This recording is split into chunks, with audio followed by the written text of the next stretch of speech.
आदाब। खबर खास में आपका इस्तकबाल करते हैं। मैं हूं आपके साथ सना वारिस। खबर खास में आज बात करेंगे कर्नाटक के वोटर लिस्ट में धांधली की।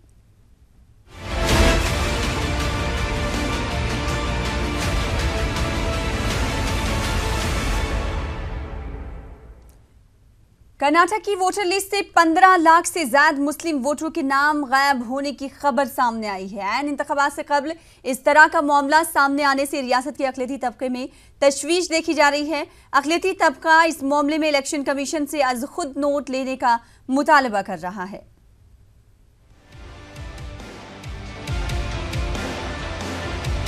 दिल्ली की एक एनजीओ ने 2011 की मरदमशुमारी की रिपोर्ट को बुनियाद बनाकर 15 लाख से जायद मुस्लिम वोटरों के नाम कर्नाटक वोटर लिस्ट से गायब होने का दावा किया है। एनजीओ के मुताबिक 28 फरवरी 2018 को इलेक्शन कमीशन ऑफ इंडिया ने कर्नाटक की final voter list PDF format में जारी की थी। पीडीएफ फाइल को एक्सेल फॉर्मेट में डाउनलोड करके एल्गोरिथम के जरिए मुस्लिम वोटर्स की निशानदेही की गई। मरदमशुमारी और वोटर लिस्ट का मुवाजना किया गया तो ये हैरत अंगेज हकीकत सामने आई है। एनजीओ के मुताबिक जिस मुस्लिम घर में 8 वोटर्स हैं, वहां से 6 वोटर्स का नाम वोटर लिस्ट से हटा दिया गया है। इस तरह का मामला सामने आने पर अक़लियती तबके में तशवीश देखी जा रही है। वोटर लिस्ट से मुसलमानों के नाम गायब हुए हैं तो वाक़ईतन तशवीश की बात है। हालांकि बहुत ज़्यादा कोशिश कर रहे हैं मुसलमान अपना नाम दर्ज कराने की, और हर जगह कोशिश कर रहे हैं, और इधर से नाम दाखिल कर रहे हैं, उधर से कहते हैं लोग कि उधर से नाम गायब हो रहे हैं। ऐसा बहुत अफसोस होता है इस ऐसे हालतों पर। दूसरी जानिब कर्नाटक मुस्लिम मुत्तहिदा महाज इसे मुसलमानों को जमहूरी हक से दूर रखने की एक साजिश करार दे रहा है। अभी जो कर्नाटक का स्टेट का इलेक्शन होने जा रहा है उसमें मुसलमानों के 18 लाख वोटर लिस्ट में नाम नहीं है, तो इस सिलसिले में सो कॉल्ड सेकुलर जो जमातें हैं इसका नोट लें और इलेक्शन कमीशन को इस सिलसिले में रेक्टिफिकेशन के लिए वो लोग कोशिश करें, वरना हम ये समझेंगे कि मुसलमानों के साथ ये खिलवाड़ किया गया है और उनके जमहूरी हक को ख़त्म करने के लिए साजिश रची गई है। वोटर लिस्ट से मुसलमानों के नाम गायब होने का मामला कर्नाटक में नया नहीं है। 2014 के आम इंतखाबात से कबल भी इस तरह के कई मामला सामने आए थे। न्यूज़ 18 उर्दू के लिए गुलबर्गा से जवाद मीर की रिपोर्ट। तो कर्नाटक में 12 मई को इंतखाबात होने वाले वोटिंग होगी और साथ ही साथ 15 को वोटों की गिनती होगी। और इस बीच ये खबर है कि 15 लाख वोटर्स के नाम वोटर लिस्ट से गायब हो गए। इस खबर पर बातचीत करने के लिए हमारे साथ खास मेहमान भी जुड़ चुके हैं। उनका तारुफ भी कराते हुए चले, बेंगलुरु से 2 हमारे साथ खास मेहमान जुड़े हुए हैं। अजीजुल्लाह बेग साहब जो कि CEO हैं centre for study and research के, जिसके जरिए ये रिपोर्ट मंजरेआम पर आई है। और साथ ही साथ डॉक्टर अब्दुल हमीद साहब जुड़ चुके हैं जो कि रुकन है कर्नाटक स्टेट माइनॉरिटी कमीशन के। आप दोनों का खैर मकदम करते हैं। और हमारे साथ नासिर हुसैन साहब भी जुड़ने वाले, कांग्रेस लीडर हैं और नौ मुंतखब राज्यसभा के रुकन भी हैं। सबसे पहले अजीजुल्लाह बेग साहब आपके पास आना चाहेंगे, क्या प्रोसेस रहा इस रिपोर्ट को मंजरे आम पर? क्या कुछ चीज़ें की गई आप लोगों की जानिब से? क्या कुछ प्रोसेस के जरिए रिपोर्ट मंजरे आम पर आई, बताइए सबसे पहले। जी, जैसा कि बताया जा चुका है, CRDDP centre for research and debates in development policy, ये हमारा इदारा है जिसका जो दिल्ली में क़ायम है और उसकी शाख कर्नाटक में भी मौजूद है और जिसका मैं CEO हूँ जी।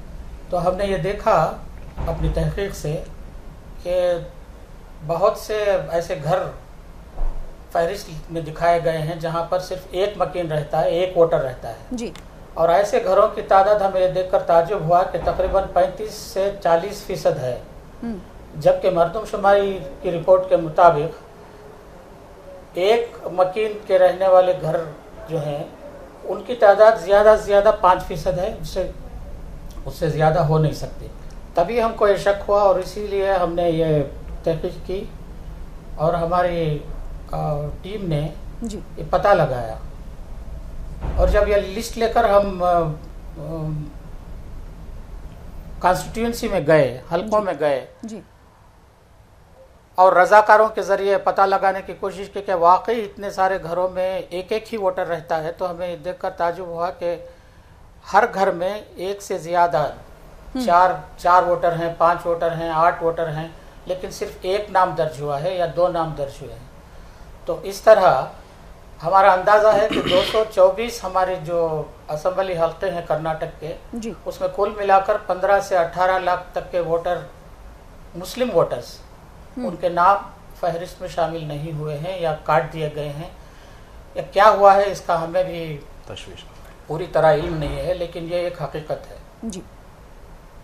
अजीजुल्लाह बेग साहब, इस रिपोर्ट के अच्छा, बाद इसके बाद क्या एक सवाल यहाँ पर ये भी करना चाहेंगे, इस जी। रिपोर्ट के बाद क्या कुछ नोटिस लिया गया? आप लोगों ने क्या इलेक्शन कमीशन के सामने इस नोटिस को पेश किया? क्या कुछ नोटिस लिया गया है? इस सिलसिले में रियासत कर्नाटका माइनॉरिटीज कमीशन का एक वफ्द जी चीफ इलेक्टोरल ऑफिसर से मिला है। जी। उसके बाद कांग्रेस पार्टी की तरफ से भी एक वफ्द उनसे जाकर मिला है और याददाश्त पेश की है उनको कि ये हुआ है और इस सिलसिले में कमीशन को फौरी तौर पर मदाखिलत करनी चाहिए और इस कमी को पूरा किया जाना चाहिए, क्योंकि एक अधूरी लिस्ट को लेकर आप इलेक्शन कराएंगे तो इलेक्शन ही विशेष हो जाएगा। जी। ये कोई जमहूरियत के लिए बहुत अच्छी बात नहीं है कि जो अहल वोटर हैं उनके नाम इतनी बड़ी तादाद में, इतनी कसीर तादाद में गायब हो गए हैं और जाहिर है कि वोटर लिस्ट में अगर नाम नहीं होगा तो वो वोट नहीं दे पाएंगे। जाहिर सी बात है, वोटर लिस्ट में उनका नाम नहीं होगा तो अपने कई जमहूरी हक का लोगों इस्तेमाल कैसे कर पाएंगे? डॉक्टर अब्दुल्ला हमीद हमारे साथ मौजूद हैं, उनका रुख करेंगे। डॉक्टर अब्दुल्ला हमीद साहब, जिस तरीके से 15 लाख वोटर हैं, 1-2 वोटर नहीं बल्कि 15 लाख के वोटर हैं जो मुस्लिम वोटर हैं, उनके नाम गायब हैं, इसको किस तरीके से देखते हैं और साथ ही साथ क्या कुछ माइनॉरिटी स्टेट कमीशन क्या कुछ इस ताल्लुक से करने वाला है? अखिलियाती कमीशन के जानिब से एक वफद लेकर सीईओ के पास गए और मुद्दा बयान किया। उसके बाद तमाम तंजीमें, रियासत भर की तंजीमों को उजागर किया गया कि हालात ऐसे हैं। तो खुसूसी तौर पर Karnataka Muttahida Mahaz, federation of Karnataka Muslim associations, vision Karnataka और मिली काउंसिल के रजाकारों ने हर जगह पहुंचकर कोशिश इस बात की कि अपने वोटर्स के नाम इंदराज किया जाए। लेकिन अब यह मालूम हुआ है कि सिर्फ 8 तारीख में सीईओ कमीशन से एक सर्कुलर आया हुआ है कि 8 तारीख को बूथ लेवल में ऑफिसर्स रहेंगे और जो भी अपना नाम इंदराज करने के चाहते हैं वो उस मौका का फ़ायदा उठाकर इंदराज कराएं। लेकिन 14 तारीख को आखिरी तारीख है। इतनी खलील मुद्दत में ये बड़ी तशवीश का बाइस है कि किस तरीके से ये सारे लोग अपने नाम इंदराज करवा सकते हैं। बिल्कुल वक्त कम है, इलेक्शन कमीशन से ज़्यादा वक्त हमने देना चाहिए था। ये तो आप लोगों ने मुतालबा नहीं किया ज्यादा वक्त का इलेक्शन कमीशन से कि ज्यादा वक्त इंदराज करने के लिए दिया जाए? मुतालबा किया है उनके सामने, पूरा एक वफद जाकर अखिलियाती कमीशन की जानिब से हमने दिया, चेयरमैन और सेक्रेटरी और तमाम अराकीन जाकर हमने उनको जी डिमांड रखा है कि किसी तरीके से इसको वक्त दिया जाए। लेकिन अब जो सर्कुलर हाल ही में जो सर्कुलर निकला है वो सिर्फ 8 तारीख है, अप्रैल की 8 तारीख और 14 तारीख को आखिरी डेट है जी सबमिशन का। यही तशवीश का बाइस बना हुआ है और हम पूरी कोशिश कर रहे हैं कि रजाकारों को हर जगह जाकर 8 तारीख के दिन बूथ लेवल में अपने नामों को जिनके नाम गायब हैं वो जाकर इंदराज करवाने की कोशिश करें। ठीक है, अपील भी जारी है, सालार सियासत और सहारा पेपरों में भी दिया हुआ है और मीडिया को भी हम अपील कर रहे हैं अखिलियाती कमीशन की जानिब से कि जहां तक हो सके 8 तारीख को अपने नाम इस सुनहरी मौके का फायदा उठाते हुए जो भी इंदराज करना चाहें उस दिन गफलत बरते बगैर बेतवज्जी बेहिसी छोड़कर जाकर अपने नाम इंदराज करवाएं। वक्त कम है, यही बहुत तशवीश का बात है। ठीक है, आपकी अपील हमारे चैनल के जरिए तमाम नाजरीन देख रहे होंगे और वो इस अपील पर जाहिर सी बात है अमल भी करेंगे। लेकिन अब्दुल्ला हमीद साहब, एक सवाल यहाँ पर ये उठता है कि इतने बड़े पैमाने पर धांधली समझी जाए, क्योंकि 1-2 वोटर्स नहीं 15 लाख वोटर्स हैं। 15 लाख वोटर्स में एक रची बची साजिश लगती है। पिछली मरतबा भी ऐसा ही हुआ था। आज दानिस्ता तौर पर यह कोशिश की जा रही है कि फिरका परस्त कुव्वतों से ये कोशिश हो रही है कि किसी तरह मुसलमानों के वोटों को मादूम किया जाए। ये यहाँ पर हमारी गफलत है, हमारी बेहिसी है। हमारी तंजीमों को अब आगे आना चाहिए। 8 महीनों से तकरीबन 1 साल से हमारी कोशिश हो रही है, लेकिन इसके बावजूद नाम कटे हुए हैं। और जहां पर जिस तरीके से अजीजुल्लाह बेग साहब ने कहा कि एक नाम है और 8 नाम गायब हैं, ये बहुत ही तशवीश का बाइस है हमारे लिए। ठीक है। अजीजुल्लाह साहब, आपके पास आना चाहेंगे। जिस तरीके से सिर्फ अक़लियती वोटर्स के नाम गायब हुए हैं, आप लोगों ने पूरी रिपोर्ट तैयार की है, किन किन मराहल से गुजरना पड़ा, क्या कुछ चीज़ें मंजर आम पर आई आप लोगों के सामने, क्या कुछ आप लोगों ने देखा, तफसील से बताइएगा। दरअसल हमको चूँकि मुसलमानों के नाम शनाख्त किए जा सकते हैं आसानी के साथ, और उसी की बुनियाद पर हमने ये काम शुरू किया था। और एक हमारी आईटी टीम ने एक अलगारिदम उसके लिए तैयार किया, और उसी की बुनियाद पर हमने देखिए 28 फरवरी को हतमी लिस्ट इलेक्शन कमीशन ने शाये की, और जाहिर है कि उसके बाद ही हम ये देख सकते थे कि इसमें कोई नाम गायब हैं या इसमें सारे नाम मौजूद हैं, और उसी के बाद हमारा काम शुरू हुआ। लेकिन चूँकि इलेक्शन की तारीख अब मुतय्यन हो चुकी है और नामजदगी दाखिल करने की आखिरी तारीख 24 अप्रैल है, जाहिर है कि नए नामों के इंदराज के लिए इलेक्शन का जो अमला है जी, उनके पास भी बहुत कम वक्त रह गया है जी। तो ये उनकी परेशानी है। लेकिन हम दरअसल इलेक्शन कमीशन की मदद करना चाह रहे हैं कि उन जो काम वो कर रहे हैं, जो काम उनको करना चाहिए, उसमें हम उनकी मदद कर सकते हैं। उनके लिए हम अपने रजाकार भी दे सकते हैं। ठीक है। और बहुत सारे रजाकारों ने अपने नाम हमारे पास रजिस्टर भी कराए हैं, तकरीबन 5-6 हज़ार या उससे भी ज़्यादा रजाकार मौजूद हैं। ठीक है। अजीजुल्लाह बेग, आपके पास आएंगे। हमारे साथ नासिर हुसैन साहब जुड़ चुके हैं, जो कि नौमुंतखब राज्यसभा के रुकन हैं, कांग्रेस लीडर भी हैं। आपका इस्तकबाल करते हैं। सबसे पहले नासिर हुसैन साहब, जिस तरीके से 15 लाख वोटर्स के नाम गायब होने का कर्नाटक में एक रिपोर्ट मंजर आम पर आया है, ये centre for study and research की रिपोर्ट है, जिसमें ये कहा गया है कि 15 लाख वोटर्स के जो मुस्लिम वोटर्स हैं उनके नाम गायब है। इस पर सबसे पहले कांग्रेस क्या कहेगी? देखिए, जिस तरह रिपोर्ट बार बार सोशल मीडिया में वायरल हुआ था कि 15 लाख वोटर, 17-18 लाख वोटर गायब हैं करके वोट के, इस चीज को हम लोगों ने सीरियसली लिया और अपनी इंडिपेंडेंट सोर्सेस से हम लोगों ने पता किया, मैपिंग करवाई और चेक किया कि भाई आखिरकार कैसे ऐसे डिलीट हो सकते हैं। एक तरीका ये हो सकता था कि 2013 का जो इलेक्टोरल लिस्ट है और 2018 का जो अभी रिलीज हुआ है पब्लिक हुआ, दोनों में कंपैरिजन किया जाए। हम लोगों ने, क्योंकि वो बहुत मुश्किल हो रहा था, तो हम लोगों ने हर कॉन्स्टिट्यूंसी, मतलब 224 कॉन्स्टिट्यूंसी से भी हम लोगों ने ये मैपिंग करके निकाला है कि कौन से ऐसे घर हैं जिसमें सिंगल वोटर है। ज्यादा तौर पे ऐसा ही होता है कि एक घर पे 3, 4, 5, 6 वोटर्स होते हैं, लेकिन ऐसी कौन सी बात होगी कि एक घर पे एक ही वोटर होता है। तो उस तरह के भी वोटर्स हो सकते हैं, लेकिन हर कॉन्स्टिट्यूंसी में 200, 400, 500, 1000 ऐसे घर हो सकते हैं जहाँ पे सिंगल वोटर के हो। लेकिन कई जगह ऐसा है 7000 ऐसे फैमिली मकान है, 8000 मकान है, 5000 मकान है जिसमें सिंगल वोटर रहता है। तो हम लोग को डाउट आया है कि भाई आखिरकार ये सिंगल वोटर क्यों इतनी लंबी तादाद में होती है। तो तो हम लोगों ने इस बात को ले जाके इलेक्शन कमीशन में कंप्लेंट किया है। उसमें हम लोगों ने ये बोला है कि इसको इंक्वायरी कीजिए करके। इलेक्शन कमीशन ने एग्री किया है इंक्वायरी करने के लिए, इन्वेस्टिगेशन करने के लिए और एक्शन भी लेने के लिए। लेकिन अब इलेक्शन डेट अनाउंस हो चुके हैं, अब जितना हो सकता है उतना उसमें इलेक्टोरल लिस्ट में अभी फिर से एनरोल करना पड़ेगा। हम लोग हमारे ऑर्गेनाइजेशन के तौर पे जितनी ज्यादा पब्लिसिटी कर सकते हैं हम लोगों ने पब्लिसिटी की है, और अलग अलग जो इदारे हैं उनके तहत भी हम लोगों ने बहुत सारी पब्लिसिटी की है, और अपने वर्कर्स को डोर टू डोर घर भेजने, खासकर उन घरों में भेजने जहाँ पे सिंगल वोटर है जी, ताकि हम लोग ये पता कर सकें। लेकिन नासिर हुसैन साहब, सवाल ये उठता है कि 1-2 वोटर्स नहीं है बल्कि 15 लाख वोटर्स हैं। तो तशवीश पाई जा रही है। जाहिर सी बात है, आप हल्के में रहे, आपने जिस तरीके से कहा कि कांग्रेस की जानिब से मुहिम भी चलाई गई, जाहिर सी बात है तमाम मुस्लिम वोटर्स तशवीश में भी मुब्तला रहे, और आप वफ्द में शामिल रहे। क्या कुछ देखा आपने वहाँ पर? आप गए, क्या कुछ चीज़ें निकल कर सामने आई? देखिए, इसमें अब ये 1 साल का काम नहीं, पिछले 5 साल, पूरे 5 साल में हमको लगता है कि इतने वोटर था, वो 15 लाख वोटर हैं, 18 हैं, 10 हैं, 12 हैं।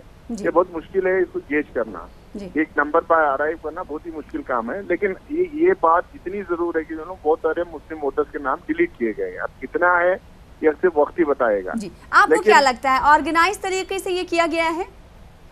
जाहिर सी बात है, ऐसा कैसा हो सकता है कि एक असेंबली कॉन्स्टिट्यूंसी में जहाँ पे समझ लीजिए कि अगर 30,000 घर हैं या 35,000 मकान हैं, उस 35,000 मकान में 7,000 8,000 मकान में सिंगल वोटर कैसा रह सकता है? तो जाहिर सी बात है, जो मुस्लिम डोमिनेटेड एरियाज में इन्होंने टारगेट करके अब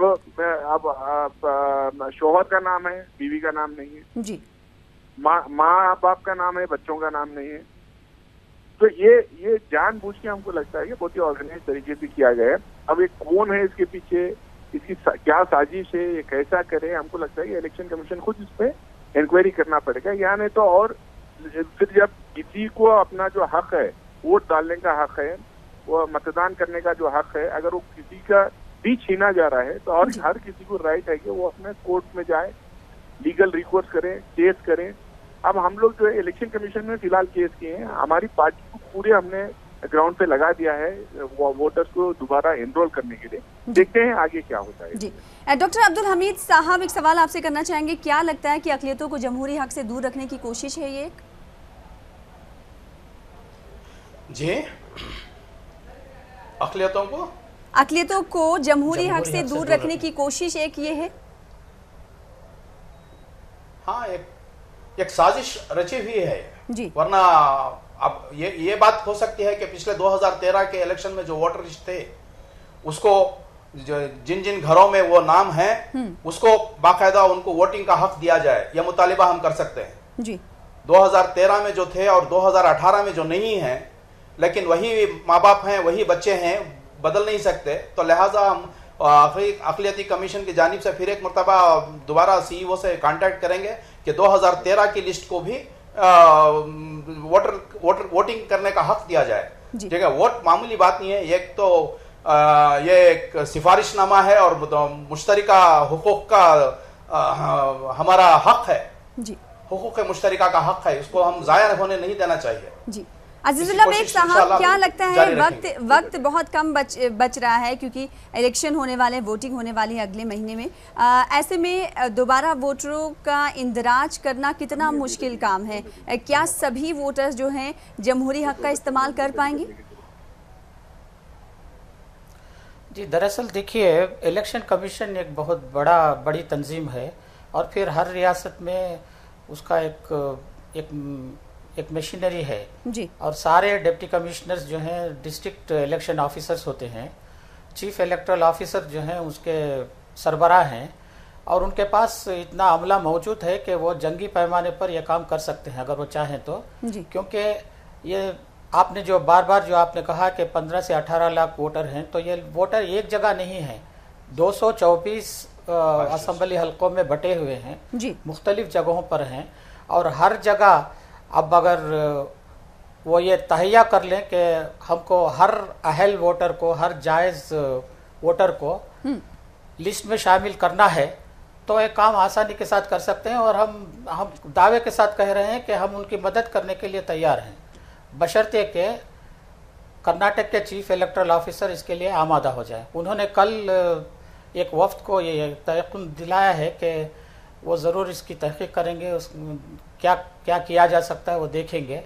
और फिर उन्होंने ये भी कहा है कि 8 तारीख को जो मौका दिया जा रहा है उसका भरपूर फ़ायदा सारे वोटर उठाएं और अपने नाम इंदराज कराएं। हमारी भी ये अपील है कि जहाँ जहाँ हमारे वोटर जिनके नाम वोटर लिस्ट में शामिल नहीं हैं, वो पोलिंग स्टेशन जाएं, अपने नाम दर्ज कराएं, अपने साथ पुराना ID कार्ड अगर उनके पास है तो वो ले जाएं, दस्तावेजात ले जाएं और फिर फॉर्म भरकर वहाँ फ़ौरन उसको पुर करके वहाँ दाखिल करें जी। अगर उसके बाद भी इलेक्शन कमीशन इन नामों को दाखिल करके एडिशनल लिस्ट शाये नहीं करता तो फिर हम अदालत से रुजू होंगे और क्या किया जा सकता है जी। अजीजुल्लाह बेग साहब, जब ये प्रोसेस आपकी NGO की जानिब से किया जा रहा होगा, आप डोर टू डोर तमाम हलकों में जाकर आपके वफ्द जा रहा होगा और तमाम लोग से पूछताछ कर रहा होगा, ऐसे में जो तशवीश में मुब्तला होते हुए लोग दिखाई दे रहे थे, उनका क्या कुछ कहना था, वो क्या कुछ कह रहे थे इस ताल्लुक से? क्योंकि 15 लाख वोटर्स जाहिर सी बात है तादाद काफ़ी ज़्यादा है।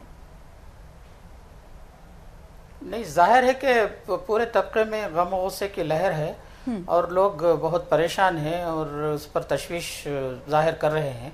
मैं ये नहीं कह रहा हूँ कि सिर्फ हमारा इदारा इसमें काम कर रहा है, बहुत सारी तंजीमें जुड़ी हुई हैं इस काम में, बहुत सारे रजाकार हैं जिन्होंने अपने नाम हमारे वेबसाइट पर दर्ज कराए हैं और उनकी तादाद तकरीबन 10,000 है।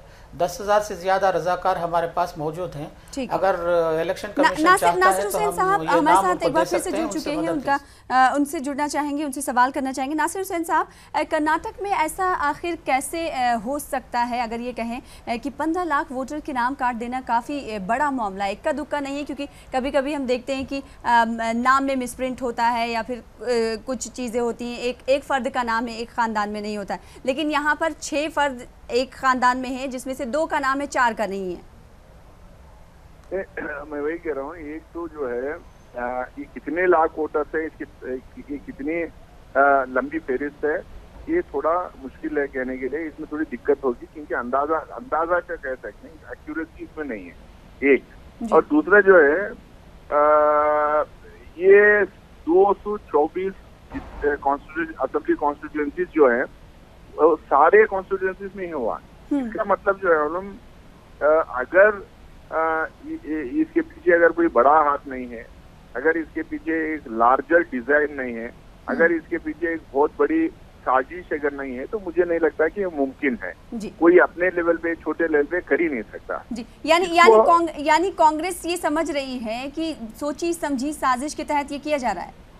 जाहिर सी बात है, अगर साजिश नहीं हो तो इतने बड़े पैमाने में थोड़ी ये कर्नाटक में कांग्रेस की हुकूमत है, तो इतनी बड़ी साजिश कैसे मुमकिन हो सकती है, ये भी सवाल उठता है ना। नहीं, देखिए, इलेक्शन कमीशन और सरकार से कोई लेना देना नहीं रहता।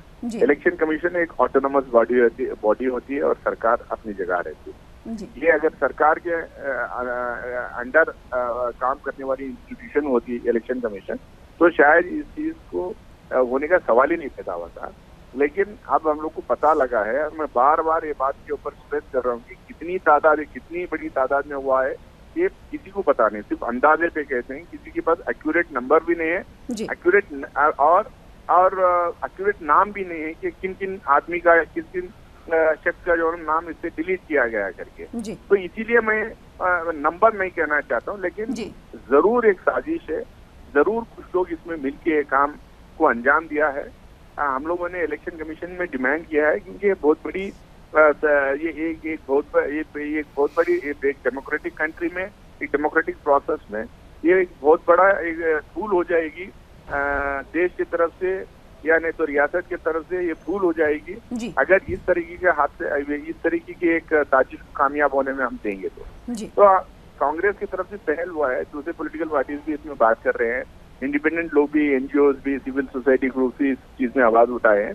इंशाल्लाह मुझे लगता है कि सारे नाम वापस दोबारा एनरोल भी होंगे, और इसके पीछे कौन है उसका भी हम लोग पता लगाएंगे, और उसको जिस तरीके से हम लोग को एक्सपोज करना पब्लिक डोमेन में, उसको एक्सपोज भी करेंगे। जी, डॉक्टर अब्दुल्ला हमीद साहब आपके पास आना चाहेंगे, क्या कहना चाहेंगे, लास्ट कमेंट आपसे जानना चाहेंगे। इलेक्शन कमीशन के ताल्लुक से आपने कहा कि इलेक्शन कमीशन से आप अपील करते हैं, इसके अलावा क्या कुछ कहना चाहेंगे?